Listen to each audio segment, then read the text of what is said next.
وقفے کے بعد گفتگو میں دوبارہ خوش آمدید. ہم یہ بات کر رہے ہیں کہ جی حکومت اور طالبان کے درمیان مذاکرات کامیاب ہوں گے یا نہیں ہوں گے. اچھا فیصل سبزواری صاحب، ایک سوال بڑا اہم ہے اور یہ سوال آپ سے پوچھنا اس لیے ضروری ہے کہ آپ کا یہ خیال ہے کہ یہ مذاکرات کامیاب نہیں ہوں گے. اور زاہد حسین صاحب بھی ہمارے ساتھ گفتگو کر رہے تھے وقفے سے پہلے اور انہوں نے بھی کہا کہ پہلے بھی بہت سے معاہدے ہوئے، مذاکرات ہوئے، وہ کامیاب نہیں ہوئے. میرا آپ سے سوال یہ ہے کہ یہ بالکل درست ہے کہ پچھلے 10 سال کے دوران حکومت اور عسکریت پسندوں کے درمیان تقریباً 13 امن معاہدے ہوئے، کوئی بھی کامیاب نہیں ہوا. اب سوال یہ ہے کہ صرف امن معاہدے ناکام نہیں ہوئے بلکہ بہت سے ملٹری آپریشن بھی ناکام ہوئے، اور اس کا سب سے بڑا ثبوت یہ ہے کہ جہاں جہاں پہ ملٹری آپریشن ہوا وہاں پہ ابھی تک فوج موجود ہے. جب فوج وہاں پہ بیٹھی ہے اس کا مطلب ہے کہ ملٹری آپریشن کامیاب نہیں ہوا. تو آپ کو کیا یقین ہے کہ اگر طالبان کے خلاف آپریشن کیا جائے تو وہ کامیاب ہو جائے گا؟ حامد بھائی، ایک بات کا بخوبی علم بھی ہے اور یقین بھی ہے کہ ہمارے پاس چوائس نہیں ہے کوئی اور اس سوچ کو ایریڈیکیٹ کرنے کی علاوہ. وجہ اس کی یہ ہے کہ یہ لوگوں کی خام خیالی ہے اگر ہم یہ سمجھتے ہیں کہ یہ وزیرستان میں اور فاٹا میں ہی موجود ہیں. مجھے اور آپ کو بخوبی علم ہے کہ شہروں میں، جس شہر میں آپ بیٹھے ہیں، جس شہر میں میں بیٹھا ہوں، اور دیگر چھوٹے بڑے شہروں میں کس حساب سے ان کی پینیٹریشن ہے. جس فنومینا کو پنجابی طالبان کہتے ہیں، آیا اس میں سارے کے سارے لمبے بالوں والے اور باریش لوگ ہیں، یا پھر اس میں پروفیشنلز، کمپیوٹر گریجویٹس، انجینئرز اور ڈاکٹرز اور یہ سارے کے سارے شامل ہیں. ہمیں اس بات کا بھی علم ہونا چاہیے حامد بھائی کہ اس لیے ہمیں ان کے خلاف ایک نظریاتی استدلال ڈیولپ کرنے کی ضرورت ہے کہ یہ اپنا لٹریچر بنا رہے ہیں، بانٹ رہے ہیں. جہاں ان کا بس چلتا ہے وہاں مسجد اور مدرسے میں، جہاں ان کا بس چلتا ہے لوگوں کے بنگلوں میں، آبادیوں میں، اس کی پریچنگ کرتے ہیں. لوگوں کے ذہن بدل رہے ہیں، انٹرنیٹ کے ذریعے اپنی پریچنگ کر رہے ہیں. اور جو اہم ترین بات ہے جسے ہم شاید کہنے سے گریزاں ہیں کہ دیکھیے کل کو امریکہ، پھر میں عرض کروں، چلا جائے گا، آپ کس بات پہ مذاکرات کریں گے نا؟ ڈرون رک جائیں. یہ ان کی طرف سے میں نے دیکھا تھا، ٹی ٹی پی کی طرف سے ایک ڈیمانڈ آئی تھی، پاکستان امریکہ کی جنگ سے نکل آئے. اچھا چلیے نکل بھی جائیں گے سارے کے سارے اگر یہ امریکہ کی جنگ ہے بھی، لیکن آیا یہ جو جیلوں میں اٹیک ہوئے ان میں کیا فقہ جعفریہ سے تعلق رکھنے والے قیدیوں کی گردنیں نہیں کاٹی گئیں؟ کیا جنہیں چھڑوایا گیا وہ لشکر جھنگوی کے لوگ نہیں تھے؟ پہلی بات. دوسری بات یہ کہ ہمیں ان کا پروفائل نہیں پتا ہے کہ چرچ پہ اٹیک ہو تو اس کو بھی اپنے نزدیک دین اسلام کے عین قرار دے رہے ہیں، کیا مستونگ میں ہو یا اور دیگر جگہوں کے اوپر بلوچستان میں دہشت گردی ہو اسے بھی دین اسلام کے تابع قرار دے رہے ہیں. یہ جو پروفائل ہے طالبان کا اور ان کے افیلیٹس کا، جنہیں ہم بینڈ سیکٹیرین آؤٹ فٹس کہتے ہیں، کیا یہ ختم ہو جائے گا؟ اس لیے چارہ نہیں ہے، دو تین چیزیں کی ضرورت ہے. پہلی بات، جہاں ملٹری ایکشن لازم ہو گیا ہے، ناگزیر ہے، وہاں کر لیا جائے. جہاں قانون کے اور دائرے میں دیگر طریقوں سے لایا جا سکتا ہے لائیں. اور اہم بات ہے اوپینین بلڈنگ، جو آپ کر رہے ہیں، جو ہم کر رہے ہیں بیٹھے ہوئے. اہم بات ہے ان کے خلاف نظریاتی استدلال کو ڈیولپ کرنا، لوگوں کو بتانا کہ خدارا یہ نام نہاد افغان جہاد کے نام کے اوپر، یہ نام نہاد سیمینریز کے نام پہ مرسنریز کی گروتھ کے نام پر، یہ نام نہاد وار اینڈ ٹیرر، میری جنگ اور اس کی جنگ اور ڈرون کا مسئلہ بنانے سے ہم کچھ نہیں کر رہے ماں سوائے دین اسلام کو معاذ اللہ بدنام کرنے کے، اور ماں سوائے میرے منہ میں خاک اس وطن عزیز کی سالمیت کو نقصان پہنچانے کے. اچھا اب اس کا سبزواری صاحب کا جواب آپ دیں گے، علوی صاحب آپ دیں گے؟ جی میں تو پہلی بات یہ ہے کہ یہ وہی باتیں جو میں نے آپ کے جو انہوں نے کہا کہ ہمیں اوپینین بلڈ کرنا ہے. آپ کے پروگرام کا آغاز میں نے اسی گفتگو سے کیا تھا. اب دو اس میں معاملات ہیں کہ ہم نے ان کیسے آگے بڑھنا ہے. ایک تو مذاکرات کا طریقہ ہے، ایک میں آپ یہ جو میں نے عرض کی کہ ایمورفس اینمی ہے، ایک مترشح دشمن ہے، چاروں طرف پھیلا ہوا ہے، اس کے ساتھ فوج کشی نہیں ہو سکتی. لہذا ٹارگیٹڈ آپریشن آپ نے کچھ دیکھے بھی ہیں اور وقت کے ساتھ ساتھ کچھ اور بھی ہوں گے جب ضرورت اس کی ہوگی. کچھ ایسے دوست ہیں ہمارے جو مذاکرات کرنے کے لیے تیار نہیں ہیں اور ان کا، لیکن اس کے ساتھ دیکھیں حکومت نے پہلی سنجیدہ کوشش کی ہے کاؤنٹر انسرجنسی سے کہ انٹیلیجنس کوارڈینیشن کا آغاز کر دیا. اس کے بعد جو قوانین میں تبدیلی چاہیے تھی وہ ہم نے کر دی ہے اور قومی اسمبلی میں آج بل بھی لے ہو گیا. کیا نام ہے جو اس بل کا؟ Protection of Pakistan ordinance. اس پہ تو تمام اپوزیشن پارٹیوں کے اعتراضات ہیں. جی ان کے اعتراضات، بالکل وہ اعتراض کرنے کا حق رکھتے ہیں، وہ اپوزیشن ہے، لیکن ہم نے پاکستان کے حق میں جو بہتر سمجھا ہے وہ کیا ہے کہ ایک غیر معمولی صورتحال ہے. یہ آرڈیننس آپ لوگوں نے بنایا یا کسی اور نے بنا کے دیا آپ کو؟ جی ہم نے خود بنایا ہے، ہم لے کرنے والے ہیں اس کو، کیونکہ غیر معمولی حالات آپ نے اس میں پاکستان کے آئین سے متصادم شکیں رکھی ہوئی ہیں. دیکھیں یہ اسی لیے قومی اسمبلی موجود ہے کہ اگر اس میں کوئی ایسی حکومت کی طرف سے غلطی بھی ہوئی ہے تو وہ درست ہو جائے. دیکھیں نا ابھی آپ کہہ رہے تھے کہ ملیٹنٹس پاکستان کے آئین کو مانے، تو تحفظ پاکستان آرڈیننس تو پاکستان کے آئین کو مانتا ہی نہیں ہے. تحفظ پاکستان آئین کو مانتا ہے. اگر اس میں کوئی ایسی شک ہے جس میں جو واضح ہو جائے گا کہ اگر آئین سے متصادم ہے تو ختم ہو جائے گا. جی لیکن یہ ایک دیکھیں میں پھر دہراتا ہوں. دیکھیں جو ایک سول رائٹس اور ہیومن رائٹس کا میکنزم ہے اس میں کچھ تبدیلی تو چاہیے اس جنگ سے بہتر طور پہ نبرد آزما ہونے کے لیے. دوسری جو ایشو جو میں کہ قانون کے بعد اب لوکل لا انفورسمنٹ کو بلڈ کرنا چاہ رہا ہوں صوبوں میں, وہ بھی اس کا حصہ ہے. فاٹا کی ڈیولپمنٹ جس کا ذکر ہوا وہ ایک بہت بڑا پارٹ ہے اس کا, کہ اس کے بغیر یہ معاملہ نہیں ہوگا. فائنل یہ بات ہے کہ ریاست کے اندر بھی تو کچھ صفائی کرنی ہے, کہ اگر ریاست کے اندر کچھ ایسے عناصر موجود ہیں جو ان انتہا پسندوں کی سرپرستی کرتے رہے تو ان تک بھی پہنچنا ہے, اور وہ اوور نائٹ ایک ڈنڈا ہلانے سے ایک قانون پاس کرنے سے نہیں ہوں گے. اور جن علاقوں کا ذکر ہوتا ہے کاؤنٹر انسرجنسی میں بڑا کلیئر ہے. صاحب 3 چیزیں ہوتی ہیں. کلیئر جو کہ آرمی کر سکتی ہے, ہولڈ جو آرمی کر سکتی ہے, لیکن ہولڈ پرماننٹلی کرنے کے لیے بلڈ کرنا پڑتا ہے. Clear, hold, build. ابھی تک ہم صرف کلیئرنس تک پہنچے ہیں, ہولڈ اور بلڈ تک نہیں پہنچے. جی عارف الوی صاحب, اب یہ بڑا میرا ضروری سوال ہے آپ سے کہ کیا یہ اب طالبان کے خلاف جنگ جو ہے اس کی قیمت تحفظ پاکستان آرڈیننس ہے, جس کی کئی شکوں کو میں بتا سکتا ہوں کہ وہ آئین سے متصادم ہے. میں آپ کو کہتا ہوں, مجھے ذرا سا موقع دیں. یہ 5 پیج کا میں نے پاکستان پروٹیکشن آرڈیننس پر ڈسینٹ نوٹ دیا, اتفاق سے میرے فائل میں موجود تھا, مجھے معلوم بھی نہیں. آپ نے 5 صفحے کا ڈسینٹ نوٹ دیا ہے, اور اس کی چند نکات بتا دوں گا تو آپ کو پتا چل جائے کہ معاملہ کہاں ہے. میں صرف یہ کہہ رہا تھا کہ ایک تو بہت سارے تبصرہ کرنے والے کہتے ہیں کہ جی وہ یہ چاہتے ہیں, وہ یہ چاہتے ہیں, وہ یہ چاہتے ہیں. جب تک مذاکرات نہیں شروع ہوں گے نا تب تک پتہ نہیں چلے گا میں اور یہ کون انٹرپریٹر ہے ان کا کہ جی وہ یہ چاہتے ہیں. البتہ جو ان کی حرکتیں اور کبھی کبھی جو نوٹس آتے ہیں ان سے ہم پریزیوم کر سکتے ہیں. ایک بات. دوسری بات یہ کہ کانفلکٹ ریزولوشن دنیا میں ایک بڑی سائنس ہے, اس پر پی ایچ ڈیز ہوتے ہیں اس لیے کہ پتہ چلے اور کس طرح سے اس کو ہینڈل کریں, اس کو ہلکا نہیں لینا چاہیے. تیسری بات میں آپ سے یہ کہہ رہا ہوں کہ ایک آئیڈیولوجیکل وار ہے جو فیصل سبزواری صاحب کہہ رہے ہیں کہ یہ ٹاک شوز کے ذریعے بھی ہوتی ہے, مگر اس کو آئیڈیولوجیکل لیول پر یہ فقہا اور علماء ہینڈل کریں گے. بہت بڑی ایک آئیڈیولوجیکل وار ہے. اس کی وجہ میں کیوں کہہ رہا ہوں, اس کی وجہ میں آپ سے یہ کہہ رہا ہوں کہ یہ پاکستان آئسولیٹڈ نہیں ہے. دنیا اسلام کے اندر شیعہ سنی منافرت پھیلائی جا رہی ہے اور کامیاب ہے.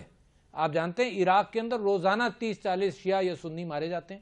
یہی حال آپ کا یمن کے اندر شروع ہو گیا, یہی لبنان میں ہے, یہی افغانستان میں تھا اور کیا جا رہا ہے. اس میں بڑا انٹرنیشنل ایک فورس ہے یا مومنٹم ہے. تو لہٰذا ڈائلاگ, اس لیول پر ڈائلاگ بہت ضروری ہے. مسلسل شیعہ سنی علماء کانفرنس کریں گے تب یہ معاملہ یہاں کول ڈاؤن ہو جائے گا. اب میں یہ ایک اور بات کہہ دوں کہ آئرلینڈ کے اندر اب یہ بات ہوتی ہے کہ جی معاہدے فیل ہوئے. میں 4 ڈیٹس گنا رہا ہوں. سننگڈیل معاہدہ ہوا 1973 میں, وہ فیل ہوا. اس کے بعد اینگلو آئرش معاہدہ ہوا 1985 میں, وہ فیل ہوا. اس کے بعد ڈاؤننگ سٹریٹ ڈکلیریشن ہوا 1994 میں, وہ فیل ہوا. الٹیمیٹلی 2000. لیکن آئی آر اے جو ہے وہ ایک سیپریٹ کنٹری مانگتی تھی, لہذا ہمارا معاملہ تو نسبتاً آسان ہونا چاہیے ہے نا. وہ تو سیپریٹ کنٹری مانگتے تھے, پھر سیٹلمنٹ ہو گیا. اچھا جی, اب آ جائیے یہ پاکستان پروٹیکشن آرڈیننس پر, اور یہ 5 صفحے کے میں نے آپ کو بتایا ہوا. اصل میں ایک کنفیوژن ہے. ہم چاہتے ہیں کہ قانون بنے اور سزائیں ہوں. اچھا, صرف پکڑ دھکڑ کے قانون تو بہت ہے نا, یہ پکڑ دھکڑ کا قانون مزید اضافہ ہو رہا ہے. اصل میں سزائیں نہیں ملتی, کورٹس کام نہیں کرتے. اس طرف اس قانون میں کہا گیا جہاں پہ بھی آپریشن ہے وہاں ایمرجنسی نافذ کر دو. اچھا, میں آپ سے یہ کہہ رہا ہوں, اور مشرف اگر ایمرجنسی نافذ کرے تو اس کا ٹرائل کر دو, آپ ایمرجنسی نافذ کر دیں وہ ٹھیک ہے. انہوں نے کہا یہ کہ سیکیورٹی آف پاکستان کے لیے بنا ہے. اچھا, اور سپریم کورٹ اور آئین آف پاکستان یہ کہتا ہے کہ that the security of Pakistan refers to those aggravated forms of prejudicial activities which endanger the existence of Pakistan but do not include ordinary breaches of peace and public order کو include نہیں کرتا. مگر اس کے schedule کے اندر کیا ہے, اس کے schedule کے اندر یہ ہے کہ جناب آرسن ہمارے یہاں ہنگاموں کے اندر اور سب کے اندر لوگ فرسٹریشن میں جلاتے ہیں. قانون اس کو نارمل قانون کے اندر ہونا چاہیے, یہاں نہیں آنا چاہیے. میں نے بات بتائی ہے, یعنی کہ جو عام واقعات ہیں وہ بھی اس میں آ گئے, وہ بھی اس میں آ گئے. اچھا, لہٰذا دوسرا میں کہہ رہا ہوں damage to lines and poles, ٹھیک ہے نا. تیسرا میں کہہ رہا ہوں ٹینکرز کو ڈیمیج کرنے کا, وہ بھی اس میں آیا. چوتھا بسز اینڈ کارز کو جو کریں گے ڈیمیج, وہ بھی اس میں آ گئے. تو میں یہ کہہ رہا ہوں کہ یہ قانون اس کو امپروو کرنا, قوانین کو امپروو کرنا چاہیے. پھر انہوں نے یہ دے دیا کہ جناب دیکھو اور گولی مار دو. اچھا, میں نے کہا کہ چلو یہ بھی ضرورت ہے نا, حالات خراب ہیں. اگر دیکھو اور گولی مار دو بھی تو انٹرنل ریویو بورڈ تو بنا لو کہ اس مہینے 50 لوگوں کو گولی ایسے مار دی گئی ہے, تو ریویو تو کرو کہ ماری بھی صحیح ہے نہیں ماری. یہ تو دیکھو اور گولی مار دو کے بعد تو پھر کراچی اور پشاور اور کوئٹہ میں تو پھر روز گولیاں چلیں گی. ایک وقفہ جی, وقفے کے بعد دوبارہ ملتے ہیں.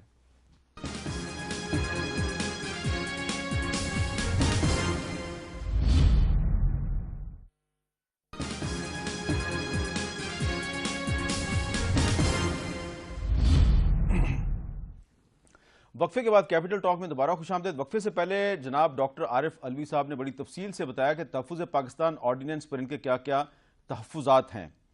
اب کیونکہ یہ جو آرڈیننس لایا گیا ہے, یہ کہا جا رہا ہے کہ جی انتہا پسندی اور دہشت گردی کا مقابلہ کرنا ہے, اس لیے ہم یہ لے کے آئے ہیں, تو اس پہ بہت سے اعتراضات کیے جا رہے ہیں. فیصل سبزواری صاحب, آپ نے یقیناً اس تحفظ پاکستان آرڈیننس کو دیکھا ہوگا. اس میں ایک شک ہے کہ ریزنیبل اپریہنشن کی بنیاد پر کوئی بھی قانون نافذ کرنے والا جو اہلکار ہے, کوئی بھی سیکورٹی ایجنسی کا جو اہلکار ہے جس کے ہاتھ میں بندوق ہے, اگر اس کے پاس ریزنیبل اپریہنشن ہے تو وہ آپ کو گولی مار سکتا ہے اور اس کو کوئی پوچھ گچھ کرنے والا نہیں ہوگا. تو کیا آپ تحفظ پاکستان آرڈیننس کو سپورٹ کریں گے؟ نہیں احمد بھائی, قطعاً نہیں کریں گے, بلکہ اس کو عدالت میں بھی ہم چیلنج کریں گے, اسمبلیوں میں بھی کیا ہے, کیونکہ یہ ہم ماضی میں بھگت چکے ہیں کہ جو سیکیورٹی ادارے یا پولیس تھی وہ حکومت وقت کے کہنے پہ یا جو بھی ان کی اس وقت کی پالیسی تھی, ہم نے ہزارہ کارکنان کی ایکسٹرا جوڈیشل ایگزیکیوشن دیکھی, اور ملک بھر میں بھی ہم دیکھتے ہیں کہ یہ پولیٹیکل ورکرز کے خلاف استعمال ہوتی رہی ہیں اس طرح کی جو بھی پاورز ہیں. تو قطعاً نہیں کریں گے. اسمبلی میں بھی اس کے خلاف آواز اٹھائیں گے. سندھ اسمبلی میں بھی ہم نے اس کے اوپر تحریک التوا ہے میری خود کی, اور اسمبلی کا اجلاس آ رہا ہے, اس میں ہم بھرپور احتجاج کریں گے اور کرتے رہیں گے. تو اس کا مطلب یہ ہے کہ یہ تحفظ پاکستان آرڈیننس کے معاملے پہ تحریک انصاف اور متحدہ قومی موومنٹ کا نقطہ نظر کافی قریب ہے, قربتیں بڑھ گئیں. جی اللہ بہتر کرے, ہم سیاسی انتہا پسند نہیں ہیں, سب سے بات کرنا چاہتے ہیں, اور اس نقطے پر میں یہی کہوں گا کہ راہ پر ان کو لگا لائے تو ہیں باتوں میں, اور کھل جائیں گے 2-4 ملاقاتوں میں.